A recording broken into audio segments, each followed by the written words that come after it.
From The Selfish Path to Romance, download Chapter 1 for free at drkenner.com.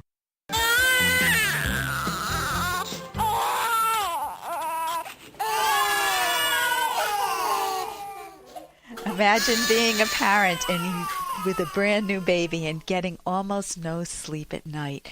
And you hear that little teeny voice, that very small, whiny voice that's so delicate and adorable during the day, but in the middle of the night it's a pain in the butt. You have to feed, then diaper, then feed, then diaper.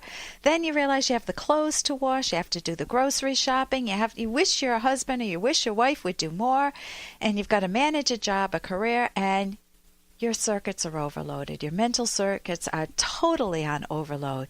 There just aren't enough hours in the day to get everything done, and you're just pulling your hair out. Add to that, you may have decided to go back to school to advance your career, and you've got your elderly parents to take care of. And of course you want to exercise daily because you want to get rid of the baby fat, or you want to make yourself feel fit because summer's coming.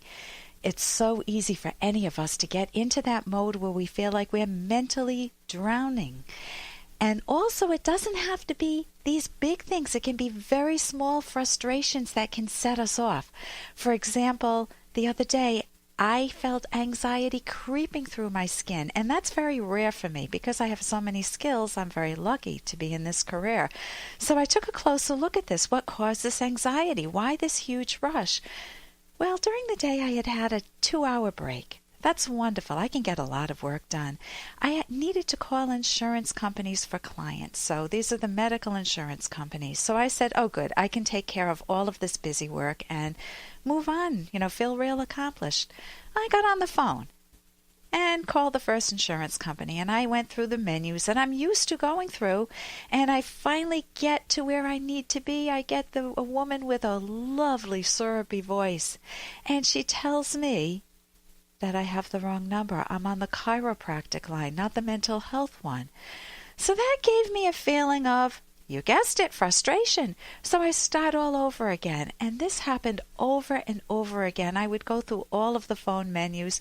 One time I ended up with Japanese supply company. And I'm thinking, oh my God, what are they selling? Another point, I was on hold for 10 minutes. And I just said, this is it. I can't stay on hold any longer. My frustration meter is just popping here. It's off the charts. So when you invest so much time to complete something and nothing gets done, you can get amazingly frustrated over really petty stuff. This is not a big crisis in my life. So how do you manage your own mental overload? Each one of us privately needs to have methods to manage overload, mental overload. And we're not taught this. So if you're screaming to yourself, I just can't handle it anymore. Everyone wants a piece of me. Or it's too much. My life is so out of control. Then stay tuned, because later in the show, I'll be talking with a thinking expert, Jean Maroney Binswanger, and she'll give us all some tips on how to handle an overloaded life. I'm Dr. Ellen Kenner. I'm a clinical psychologist, and my show is The Rational Basis of Happiness. And even though it's not therapy, it doesn't replace therapy, that's what I do for a living. I give advice, and this is an opportunity to get some free advice. So you can pick up the phones right now and call me with any question that's bothering you, from your elderly parents to stress management to problems in your relationship or your sex life or problems with parenting. My number's toll-free, 1-877-Dr. That's toll-free, 1-877-DRKENNER. You can jot that down and call me with your questions. Now, we have a lot more on the agenda. Imagine that your birthday's coming up, you're at a new job, and the girls at work want to celebrate it in their usual way, which is maybe some cake and cookies or sending you flowers to work. Now, what could be wrong with that? Well, what if one coworker's son died a year earlier, and your birthday date is the 1-year anniversary of her son's death? Can you celebrate and grieve in the same office? What's that going to be like, to be celebrating your birthday when she's mourning the loss of her son? How do you manage that situation? It's like having your birthday on 9/11 and trying to celebrate it with friends in New York City who lost loved ones during the 9/11 attacks. So we'll talk about that. And on a different note, should you force a 16-year-old to attend his grandma's funeral? He doesn't want to go. He wants to keep his memories of Grandma as they are. He doesn't want to see her dead.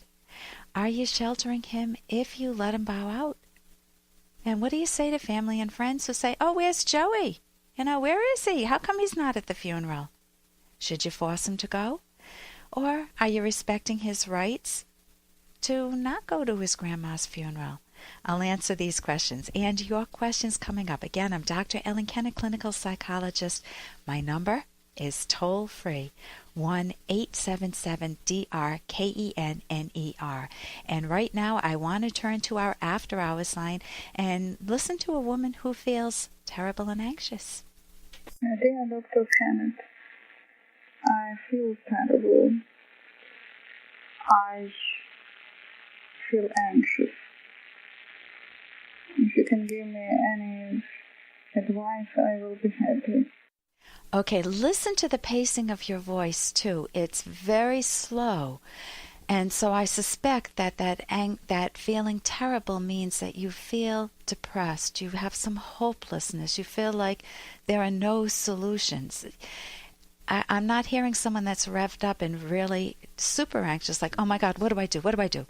It's not that type of energy that I'm hearing from you. Now, notice what I'm doing. I'm doing detective work. That's what each one of us needs to learn for ourselves. And again, none of us are taught this. So you don't want to beat yourselves up for not knowing how to decode your own emotions, not knowing how to read your own mind. But it's a learnable skill. In fact, it's a fascinating skill, and it's relatively easy once you have the right resources. So many of us say, "I feel terrible, I feel anxious, and I don't know why. I just don't know why." And they take that "I don't know why" as an endpoint. It dead ends their thinking. Instead, I always tell my clients, when you hear your own mind saying, "I don't know why I feel this way, I just don't know why," don't take that as the end point. Take that as the starting point of your thinking. The starting point of therapy is you start with an "I don't know" and you get to an "aha, I get it, I know." That's where you want to go. So you can start asking yourself questions. Why am I feeling this way? The anxiety means uncertainty or self-doubt. So where are my pockets of uncertainty or self-doubt? Where are my big pockets of uncertainty? Am I uncertain about how to make choices in my life? Have I made a string of bad choices? Then you move to the next. You would do a lot of work on that. I'm shortening that. But you move to the next emotion, terrible.